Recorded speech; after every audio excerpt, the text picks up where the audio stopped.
verset biblique et j'adore beaucoup, ceux qui sont derrière moi le connaissent. C'est Proverbe chapitre 21, verset 1. Le cœur du roi est un courant d'eau dans la main de l'Éternel. L'Éternel les fait incliner partout où il est.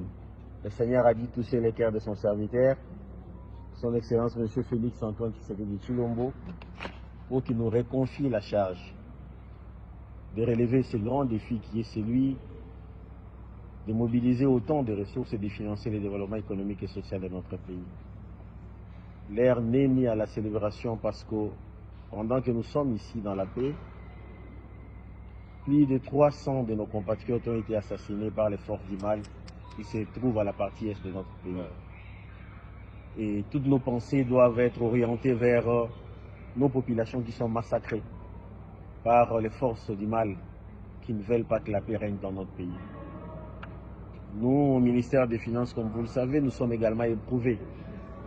Nous avons perdu notre secrétaire général. Pour ceux qui sont de ces ministères depuis des années, c'est quelqu'un avec qui nous avons gravi tous les échelons. Donc il n'y a ni célébration, c'est le temps de la méditation, de se mettre au travail pour permettre à ce que le chef de l'État puisse réaliser sa vision. Nos populations souffrent, nous n'avons ni infrastructure, les populations ont besoin de l'eau, elles ont besoin de l'énergie, elles ont besoin de manger, elles ont besoin de continuer à scolariser de manière gratuite leurs enfants. Et c'est le rôle qu'on nous a confié pour mobiliser autant de ressources et financer tous ces programmes du président de la République. Merci à tout le monde. L'ère n'est ni à la célébration. Soyez humbles et méritez la confiance du président de la République dans notre comportement quotidien. C'est lui qui va afficher un comportement ostentatoire, mais ne fera pas partie de l'équipe qui doit nous conduire.